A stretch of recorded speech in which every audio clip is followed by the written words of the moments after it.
always loved Dan. Does that mean that I wasn't hurt? Yeah, I was hurt.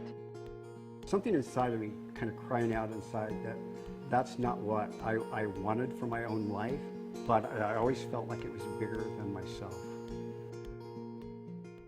My name is Dan Davis, and this is my incredible wife. Her name's Cathy, and we've been married for 41 years. When I was a boy at the age of 12, a lot of dynamics were going on in my home.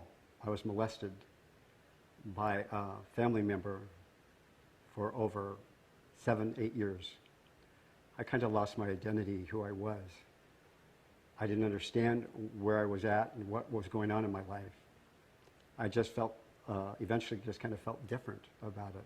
I never talked to my folks about it because in those days, that's just something you just never talked about. And especially my folks, they didn't want to hear about stuff like that. I was in high school. I found myself being attracted to same-sex guys. I'd never had an experience in high school, but I just sensed that something was going on. And, I kind of thought maybe I was gay, maybe I was homosexual. I didn't know, but I just had those feelings. Then at the age of 18, I moved out of my folks' home, where I had my first encounter with the landlord that I rented the house from. It was kind of frightening for me. I felt ashamed afterwards and really lost and empty, and there was something inside of me kind of crying out inside that that's not what I wanted for my own life, but I always felt like it was bigger than myself. Eventually thought in my heart that I wanted to get married. And I felt like if I got married, that all of the attractions that I was having at that time for men would go away. I was working at a hospital at the time. And that's where I met Cathy. The very first date, I asked her to marry me. And of course she said, No.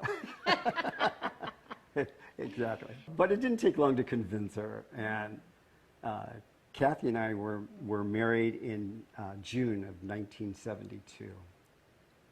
And our marriage seemed to go pretty well at first couple of years. I began to start having the same-sex attractions again. And so eventually I began to play those out while I was married to Cathy. And I kept it a secret the whole time. She didn't know anything was going on.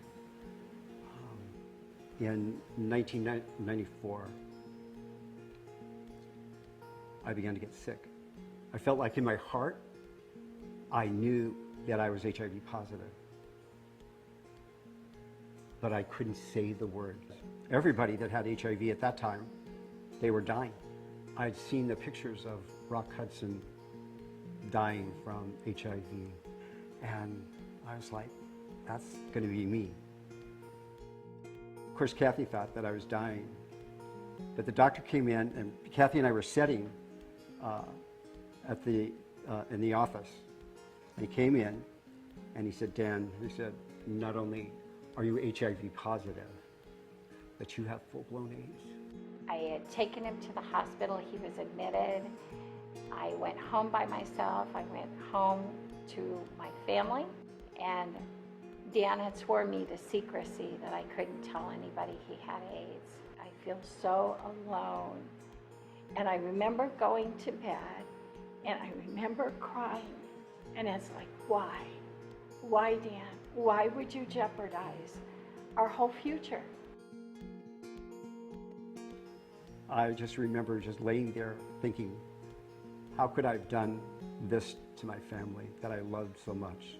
There was a thought that came into my mind that if I continued to ask why, that it would destroy everything. And at that time, and at that moment, which was less than a second, I gave it over to God, and God met me right there. I know it sounds strange, but I did love Cathy. But the issues that I had inside my heart, I never dealt with the root of those things. I went through things and circumstances that I know I could not have gone through without God's grace.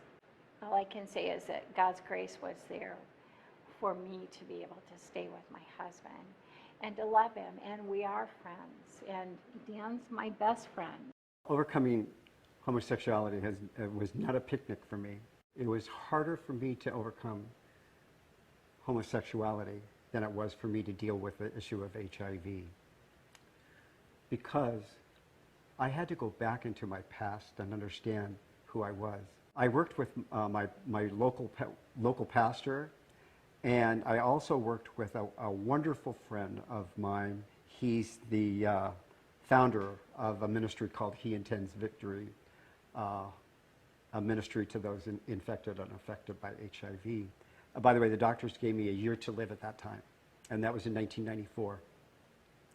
And here we are, 2013, and so here I am at 750 T cells now, non-detectable, traveling all over the world, sharing hope to people that are living with HIV and AIDS.